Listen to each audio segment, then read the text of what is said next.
Welcome to MCN and Honda's CBR600RR, which is part of MCN's 2024 long-term test fleet. And this is Dan, our news editor. Hello there, mate. You all right? How you doing? This is your bike. Yes. You've been running it all year. Yeah, that's right. In a quest to see what it's like to live with. Absolutely. Which takes it a step on from our normal road tests. Yeah. And I've asked you to compile a list of 10 things you like about this bike and 10 things that you're not so keen on.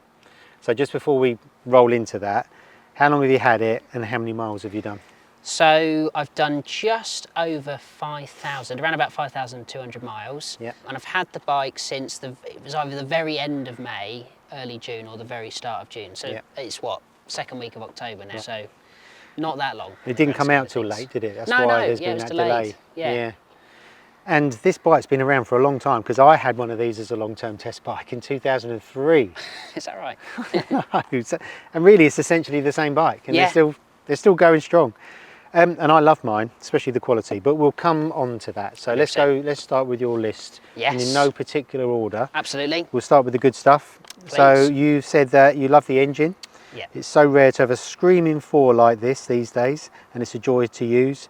Really fun, just wish it's a bit more urgent to get going, but it really kicks in after 7,000 RPM. Yeah, so these days, I mean, most bikes leaving factories are parallel twins. Yeah. It's very rare now to have a 4-cylinder bike, and even rarer than that to have a 600cc 4-cylinder bike. Yeah. You know, I've had 600cc super sport bikes myself in the past, but ZX6 before you came to MCN. That's right, yeah. and a GSX-R 600. Oh, that's right. Corona. Yeah, that's correct. And I do stalk you. yeah, and but you know, it was kind of lost for a long time, the 600. Yeah. So I hadn't ridden one for ages. So it's been a real joy and just a treat to just have an engine that you can thrash. I mean, it makes peak power at 14,250 RPM. Yeah. And there's not many bikes you can say do that anymore. No, exactly. The reason I say it just needs a bit more urgency is something I'll come on to in the bad points, but it's, you know, when you're up in the top of the rev so it makes all the power, it's really exciting. Just wish sometimes there was a little bit, just, you know, not too much, but just a bit more get up and go from, you know, mid-range onwards. Yeah. Perhaps an ever so slightly bigger a sprocket on the rear or something like that, just to give it that little bit extra more oomph on the road. Yeah. I, for one, am very happy to see you on this because I know how much you love these bikes. Yeah. So just seeing your smile all year has been worth it for me.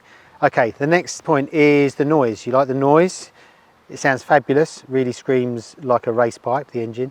I'd be tempted to swap it to try and sort the heat problem, but it already sounds great, and any louder might lead to my neighbours getting upset.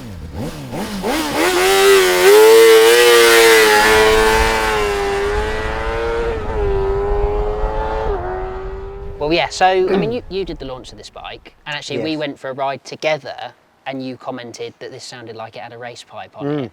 It's really loud. Yeah. I mean, I've done a track day on it, and it breezed noise testing. It's not one of those that's going to get you in trouble on a 105 decibel day or something like that. Yeah. But when you're riding it, or you hear one ride past, it's proper noisy. Yeah. And that's great, because A, it means you don't have to fork out for, you know, an expensive fruity can to get a proper soundtrack, but B, it means it gives you that conundrum of, well, if I want to put something else on, is it going to be that step louder? Yeah. You know, I leave the house to get here at about 7 in the morning. Yeah.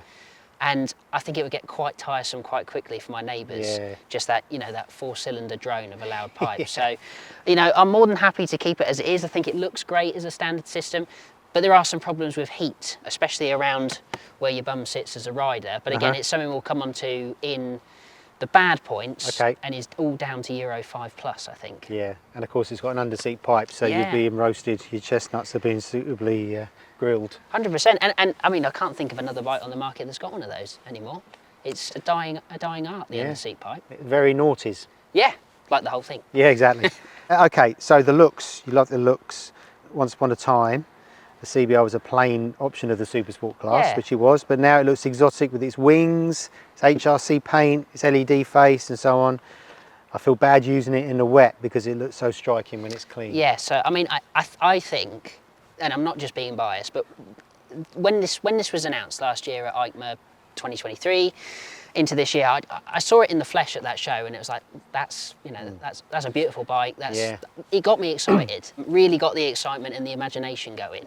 And it's one of those bikes where every time I open the garage, I just get such a smile on my face. I'm smiling now. Yeah. But I mean, it's not the cleanest right now because I'm still using it and it's October in England and the weather's horrible. But when it's clean, you just can't help but, you know, making another cup of tea and just admiring it for a little. And it's so well finished, isn't it? Oh, it's beautiful. And this colour scheme is just stunning. And honestly, I've had no end of, well, I haven't. The bike's had no end of compliments this year because people just absolutely love the look of it.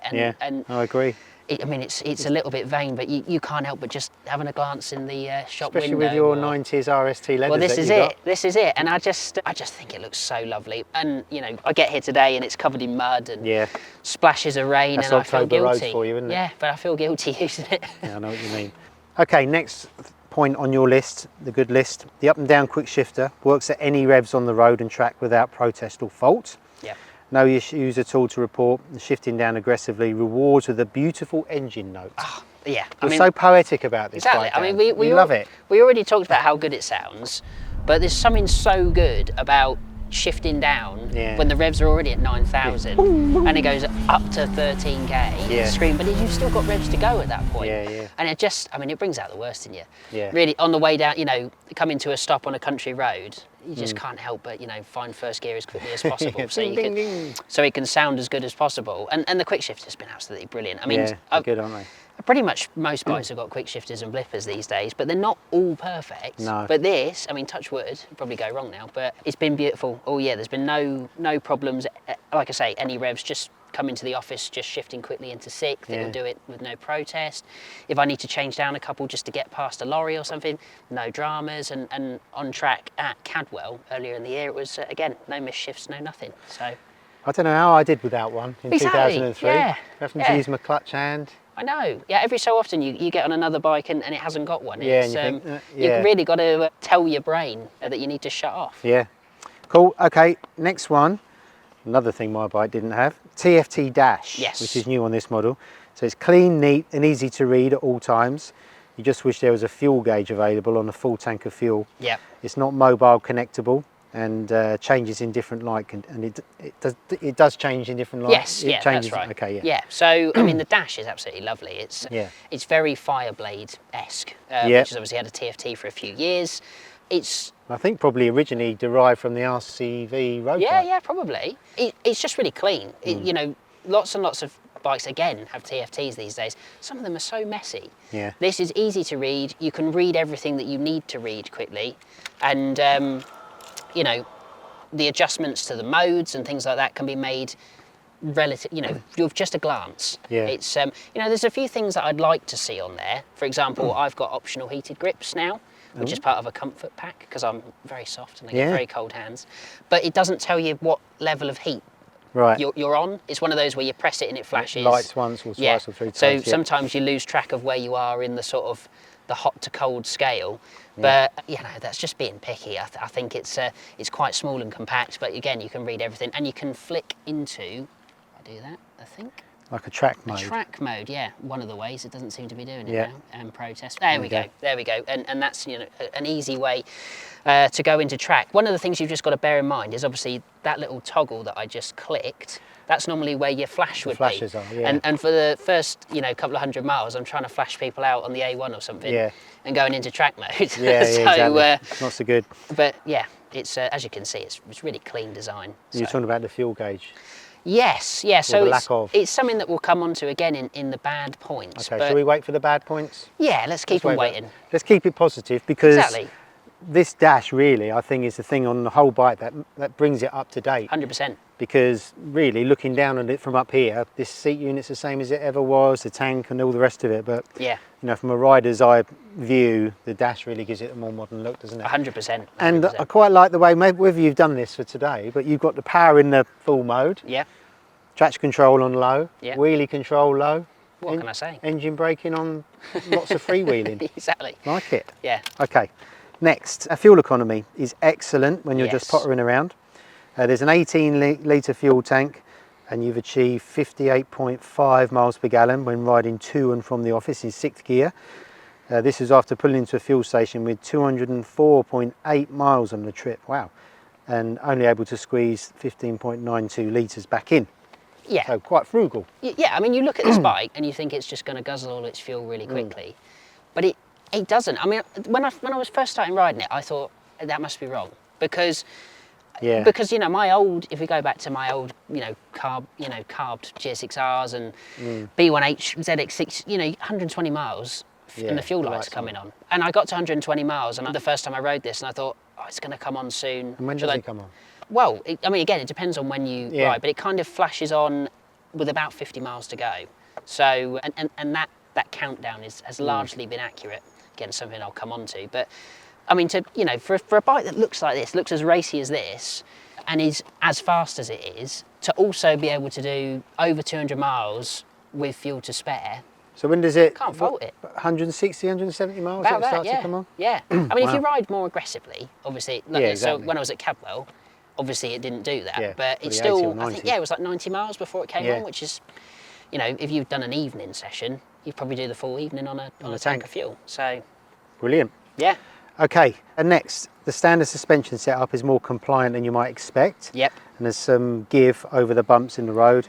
I've made a few winds of preload to make it a little bit more eager to turn, but besides that, it's still standard and just fine for my use case. Yeah, so, you know, I'm not going to stand here and pretend that I'm a suspension guru. You know, I know a little bit of the jargon, but... You wouldn't want to bounce that one off me, would you? No, oh, very good, very good. But for me, you know, I'm 5'6". I sprung that on you there. You did, Yeah, you did. All right, wind it in. Yeah, so I'm not a suspension expert. No. But for me, I'm 5'6". I weigh about, you know, give or take 10 stone. It works really nicely. You know, it handles nicely. If I go over a bump, all right, it's still a sports bike. It's not, you know, you're not riding a GS, but it's not rock hard. You know, some other super sport bikes, especially. Yeah. Used to be like the shock was made of stone. Yeah. But it's not on this. Quite compliant, isn't it? Yeah, really good. And it's like, well, it's, you know, don't fix what ain't broke. I mean, if other people that, you know, are bigger or ride harder or whatever, they might choose to make some tweaks. But for me, all I wanted was a little bit more eagerness to just turn a wheel, and just made a couple of tiny changes. What, to the rear? Yeah, just to the rear. I mean, you could... Is it easy to do, or is it a C-spanner job? No, it's not. It's a C-turner job, and it's right underneath. I mean, I'm not even sure the camera will be able to pick it up, even if we bring the camera over and show it, but you've got to properly lay on the ground. Yeah, it's properly to get hidden, it done. isn't it? Yeah. Okay, the next good point. Replacement tyres have been a game changer. Standard Dunlops are very hard and limited in feel. So you first opted for Continental Conti Sport Attack 2s for the summer and a track day, and they, drum roll, were fantastic. But started to square after 2,000 miles. Now I have Pirelli Diablo Rosso 4 and really impressive in the wet, but I'm only 1,000 miles in. Yeah, so the Continentals first. I mean, Continental is a bit of a left field choice. It's not everyone's, you know, not everyone's go-to tyre is Continental, but I started last year on the GSX 8S, easy for me to say. I started with some road attacks, and then I had some sport attacks, and both of those were brilliant. Yeah. So when it came to this, I thought, well, why not try the race attacks? And, you know, for a charging round on a track day, like bags of feel at the front and the rear, and on the road, again, in nice dry conditions, were a perfect, you know, a perfect addition, because they were that little bit more aggressive in the profile, helped obviously with the turn-in that I wanted. But as I say, they just started to square at the back after about 2000. Could you get different compounds in race attacks? So did you have like an endurance or a road compound version? I think I had a road compound version. And yeah, I mean, they're not designed for trundling to and from on a dual carriageway. And there was plenty of meat left. Like they could have done thousands of more miles, but obviously you want dynamic handling on something like this. Yeah. And then as, you know, after I was done with then, unfortunately, you're getting into September and it's getting a bit colder and a bit wetter, and I still wanted a bit of sportiness for when it was dry, like today, or like now. It wasn't this morning, but with a bit more bite when it rained. And the Pirellis have been spot on so far. Yeah, really good, aren't they? Yeah, really impressed. And also quite like that they've still got quite a sporty tread pattern. Yeah. That sounds daft, but they look super coursery, don't they? Yeah, exactly. Yeah, 100%. And are we mentioning the Dunlops elsewhere? Not really. We can mention them now. Yes, it's. What's it got? Dunlop's Road Sport 2s standard. I think that's right. Yeah, and it's like, I mean, there's nothing wrong with them. Like they're not dangerous or anything like that. It's just fine. Yeah, that's fine. That's it. They're just fine. Yeah. And you've gone to all the trouble to make this beautiful thing, and then the tyres are just, you know, 5 out of 10. So yeah, exactly. It was the thing. outside of the screen, which we'll come on to, it was the thing I wanted to change first, and you know, whipping those tyres off just made the world of difference. Yeah, exactly. So yeah, if you're in the market as well for one of these, then that would be my first recommendation. In terms of composure, ride quality, Yep. grip, confidence, it's just win, win, win, win, win. Absolutely, yeah.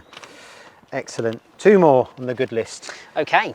You love the way this bike makes you feel. It's not the Yes. most practical or spacious or comfortable, but I feel so alive when I ride it. Well, this is it. I kind of had this epiphany when I borrowed Richard Newland's R1300 GS, Yep. which we'll do a video for that bike as well. Amazingly capable thing. Easily the easiest adventure bike I've ever used as a short rider. But I didn't feel special. Do you know what I mean? And then I get on this, and it looks the absolute dog's danglies, and it makes the right noise, and it looks cool, and it doesn't matter that you're over on your wrists and it's a bit warm and it's, you know, not particularly practical. You just feel special on bikes like these. Yep, I agree. You know, it doesn't matter what kind of bike you actually buy. This is the genre that's going to be on the posters on the wall. Yeah, exactly. And you know, it's nothing. You know, I can't attribute it to anything technical or anything like that. I just feel special riding this. I absolutely love it. And every so often I remember that it goes back to Honda at some point. What a shame. And it just makes me a bit sad. And it's aged so well, hasn't it, really? 100%. Really nice. Yeah, I mean, like you said earlier, the CBR used to be sort of the safe option when you looked at the rest of the crazy 600s. And now, I mean, the wings as well, it just looks, it's exotic. And am I right in saying it's just won the British Supersport Championship? Of course, it's yesterday. Yesterday. Yeah, so Jack Kennedy won first year out on it, and so it's still got the minerals. Exactly. Yeah, don't fix what ain't broke. Exactly. Okay, the last thing on your good list, it's a traffic buster. 100%. With the low bars making it so easy to filter in tight traffic. Something about sports bikes too that makes people more inclined to move over for you on motorways and dual carriageways. Exactly. Yeah, I mean the traffic thing first. So half of my commute every day is dual carriageway. So I jump on the A1 down to MCN HQ, and I would say 50% of the time there's an accident or traffic. I don't know what it is about that road, but this is just so easy to filter on. You know, I had to go actually to Winchester last week, it's about 200 miles from my house. You go right round London on the M25. Unsurprisingly, the M25 was horrendous. And it just absolutely blitzes it. You know, because the bars are that much lower, you're coming through the traffic lower than the wing mirrors in the cars. Whereas if you ride a naked, like your Super Tube, you know, I don't know how you felt, you've got to kind of twist it through. You're sort of kayaking through the traffic, aren't you? That's a good way. Whereas on this, you just don't have to worry about that. And also the mirrors are really easy to fold in and out. So if you do get anything particularly tight, it's, you know, it's easy. So, and then going on to the other thing, you know, obviously we ride a lot of bikes in our job, and there just seems to be something about sports bikes. I don't know if it's the position or the way they look in drive mirrors. You know, you're just trundling along and people are bending over backwards to get out of the way, because I think it's part in the Red Sea. They just associate these with going fast. Yeah. Doesn't matter if you're doing 65 on a motorway. Yeah. They're getting out of the way still quickly. get out of the way. Probably because they want to see it come past, because it looks so cool. But yeah, I mean, just getting through traffic. The traffic and the fuel economy, it makes long journeys on this an absolute piece of cake. Sounds like a really good all-rounder, really. Yeah. I mean, if you can, if you can put up with the position, because let's not pretend. Yeah. This is a wristy bike. It's quite cramped, especially for me. Yeah, but if you get, there's a certain amount of muscle memory and getting used to those positions, and if you can live with that and you want to live with that. You can do the old elbow on the tank trick. Exactly. To keep the weight off. 100%.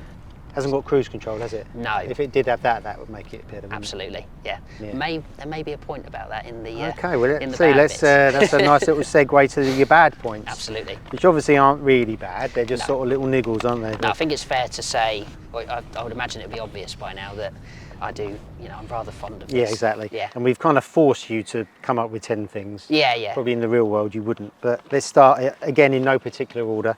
The thermal management from the exhaust is poor. It gets really hot in traffic, uncomfortably so in the summer months. Yeah, so I would say this is, if there was one main bad point with this bike, it's the heat from the exhaust pipe. Now, I lent this bike to Rich Newland earlier this year. He wanted to have a go as well, and it was the first thing he commented on, was that gets really hot. Right. Now it's not so much of a problem. In fact, it's welcome cooler. to have a bit of warmth. But in the height of summer, when it was, you know, 30, 35 degrees on a good day. That one day. Yeah, exactly. it gets sort of really uncomfortable in traffic. All around here, and also around, if you've got short boots on, you can feel it on the back of your ankles as well. Sort of quite disconcerting, to be honest. And in traffic, you're just desperate to get off of it. Yeah. And I suspect that's because this meets Euro 5 Plus. You think all of the cats that are in this exhaust now, and those cats get very hot in order to work, and they're getting hot right under your bum, right under the pillion perch, and all the way down there. So I kind of feel like you could fix the problem by putting a full system on. It's then, do you want to be that guy with a full system? Yeah, exactly. But once you're on the move, it's not an issue. It's just when you come to a stop, or if you're in the city centre or something like that, you know, it's sucking in hot air.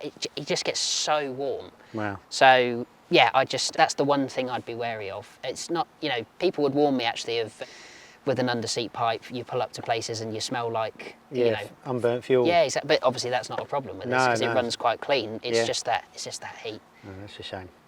Okay, there's no fuel gauge until you get to the fuel light. Luckily it comes on with 45 to 50 miles to go. Yeah. But why not just give me a range indicator for the full fuel tank?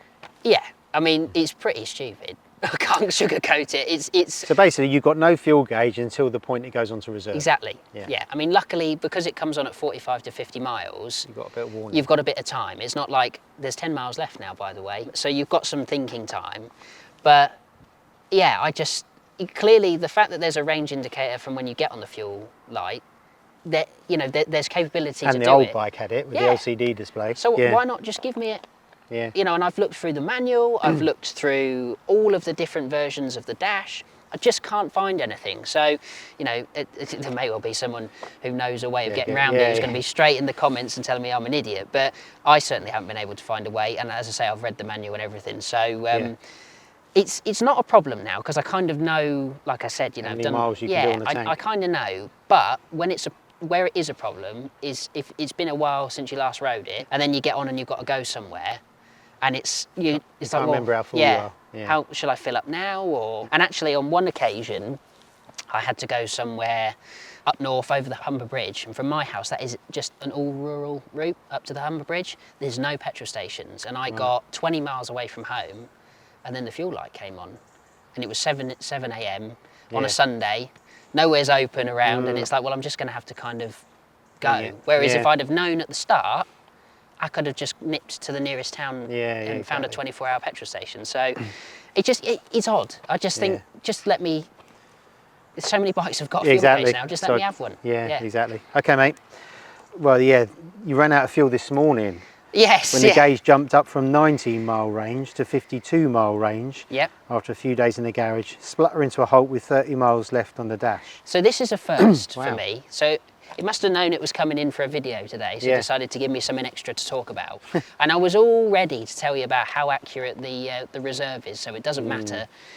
And this has never happened before. So basically, I pulled out my house this morning and it said it had 19 miles left.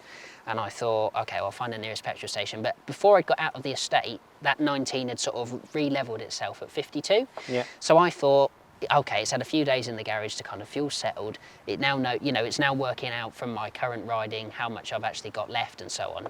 But actually what happened was I got to 30 on the dash and it just started conking out, which would obviously be probably around about 19 miles, genuine travel on from what it said in the morning. So I don't know if there was the system had a funny 5 minutes. Luckily, there was a fuel station about a mile away, so I had just enough juice to kind of give it a handful to get going and just coast my way there on the hazard lights. But I've never run out of fuel on a bike ever. So it was almost a little bit exciting, but I'm glad it happened there and not, side of the A1 or a smart motorway or something like that. But yeah, I'll be speaking to Honda after this piece of camera. As I say, it literally happened 3 hours ago before we filmed this. So I guess you have to ride off the trip when you've got fuel gauge problems like this, 100%, don't you? Yeah, old school. Old school. Okay, well, here we go. No standard cruise control. It's a small thing, but it'd be so good to be able to take the weight off your right wrist on long journeys. 100%. Yeah. So I agree. Yeah, and clearly there's enough room on this switchgear to put cruise control somewhere. Yeah. And it's got sort of different power modes. It's got lean sensitive electronics. It's got the ability. It's got Viper wire. Yeah, it can have cruise control, So why not give it cruise control? Exactly. I would rather have cruise control than 9 stages of traction control on a bike that with, you know, 119 horsepower doesn't need that. I would say, you know, traction control's okay, but cruise control above anything else would be so beneficial. I agree. Especially with, so as you can see, I've got a, what do you call it? What's this thing called?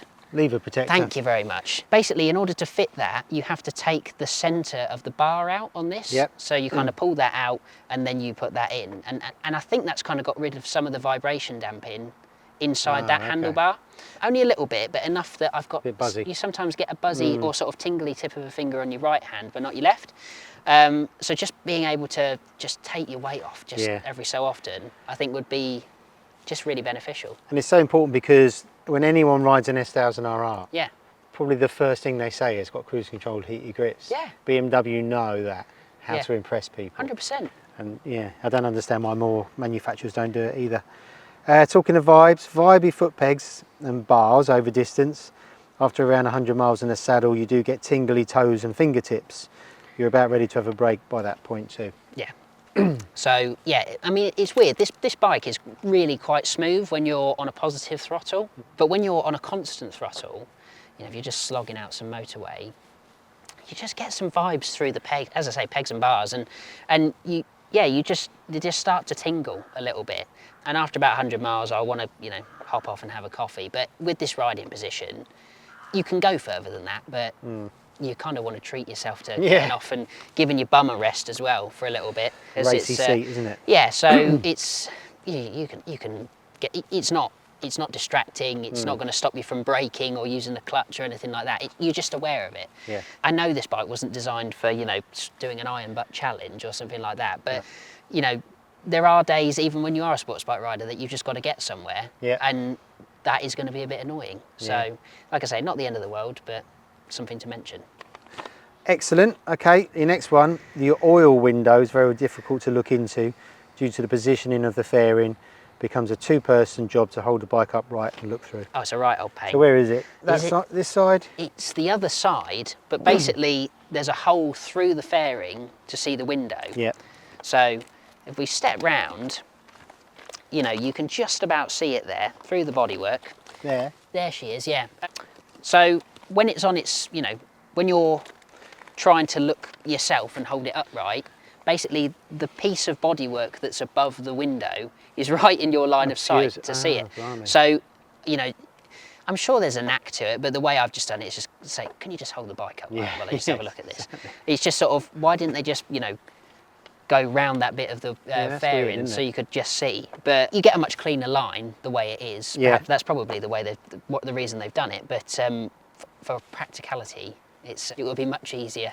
And it's good that you're checking. Who says journalists don't look after their motorbikes? Yeah, I love it to bits. Exactly. Okay, the standard screen is too small for proper wind and weather protection over distance. Yeah. So you've replaced it with this £79.99 Pooch racer screen instead. Yeah, so it was £79.99 when I put it on, so that was what, June time, I'd say.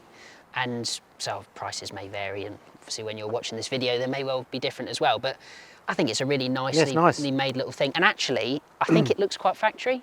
I think if I didn't mention the fact that this was aftermarket, it just kind of fits really nicely with the style of the bike. And it's, I mean, it must have taken 10 minutes to fit. Absolutely. Are they the standard screws? They are. I think, I mean, you're testing my memory, but I think they're aftermarket screws. But basically, they're nice. You take the 4 screws out, you put 4 screws in, easy. You're away.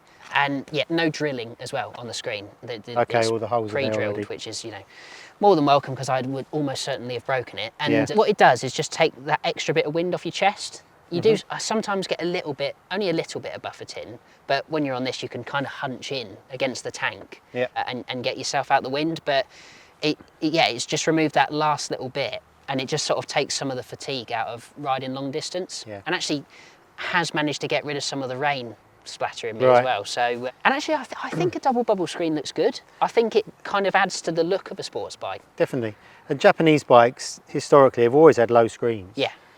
And European bikes like the latest Panigale V4S, it's got a huge screen. It's amazing. Yeah. As standard. You could sit which is upright what you on that, want. couldn't you? Yeah, exactly. Okay. Next bad point, on start up the standard idle sits too high and it will run itself at around 20 mile an hour even when you throttle off in first. This happens until it gets to around 40 degrees. Yeah, so this it is something that I'm used to now, but basically you start it up and it will sit at around about 3,500 revs for a little bit and then calm itself down, which is fine, that's all right. Yeah. But if you're, like I was the first time I rode it, leaving your housing estate in first gear, around about 20 mile an hour. Well. Oh, exactly, yeah. You shut the throttle off and it just kind of carries on pushing itself forward. Yeah. And the first time I came up to a junction, you know, you're expecting it to slow down, and at the last minute you're like, oh, it's, you know, bloody hell, it's not actually slowing. Yeah. You know, it's not a big thing, it's just, it was something that caught me off guard, literally a couple of 100 yards after riding it for the first time. Yeah. But as I say, you know, after the first journey, you know it does it. So, and as just before this video, fellow road tester Carl was saying you might be able to dial that out. I mean, I haven't tried, but because I know, you just know that that's what it's going to do. But it doesn't happen for very long. no, exactly. As soon as it's warm, and it gets warm very, you know, warms up very efficiently. But it's just one of those things that Just need to get used to. stuck in my brain from the first time I rode it. But it's minute. Yeah, like we say, we're clutching at straws with these, aren't we? Okay, 2 more. I'd like a little more initial throttle pickup. Yeah. I want it to be a bit more urgent, perhaps a slightly larger rear sprocket. The engine is a peach though, and you've spoken more about that with the good bits. 100%, yeah. So I kind of already alluded to it. The power delivery on this bike is interesting. It's almost like it's got a VTEC system. It's like, it's sort of quite gentle, and then it gets to 7,000 and it's almost like the graph goes up like that from there. It really comes alive after 7, and that's where the noise starts as well, which is quite good. But I just want a little bit more, just to kind of sacrifice a little bit of top end and just, you know, get me past the traffic if I'm making an overtake a little bit quicker, a little less reliant on changing down gears all the time. I don't know if it's because, you know, we don't get to ride bikes like these very often anymore, but it really doesn't feel like there's that much at the bottom to the, and of course it's a feature of an engine like this, but I just want a little bit more sort of. And I think as well the gearing, because when we did our Supersport test earlier in the year and we speed tested these, I think the roll on in top gear between 40 and 120 was something like 17 seconds on this. And the ZX6R, because it's so short gears, was 11. Yeah. It was just night and day. So, you know, I think perhaps these are a little bit long geared as well. Yeah, well, which might be why it's so frugal as well. Of course, and we went to Deanthorpe, an airbase near here, or airfield near here. And I, you know, took it up the runway. No data log or anything. I was just interested, and it was sitting at 163 on the dash, quite comfortably in top gear. Yeah. I reckon I'd more than happily sacrifice 10 mile an hour off of that for a little bit more at the bottom. I was looking at speed figures for this the other night. Oh yeah. And this does a true 155 at Deanthorpe. Right. Okay. In a mile. Yeah. That's good, isn't it? Yeah. Yeah. It's really good. Yeah.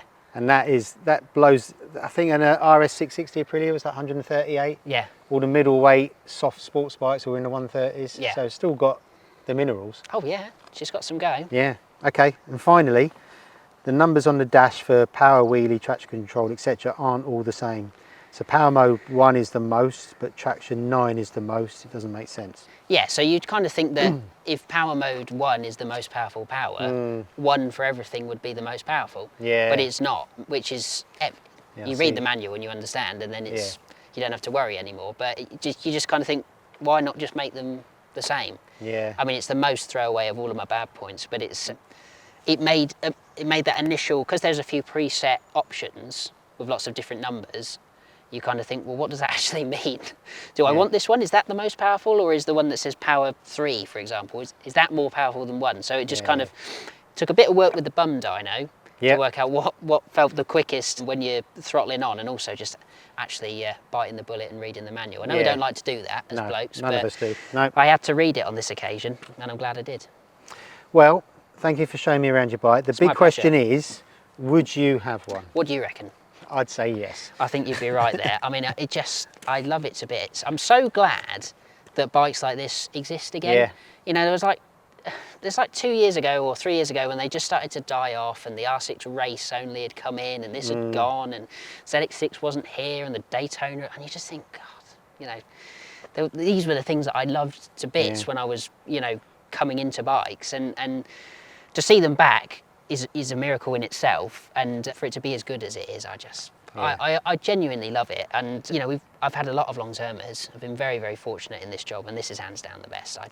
This will live with me for a long time. I know you love in it. my brain. Fantastic. Thank you very much. My pleasure.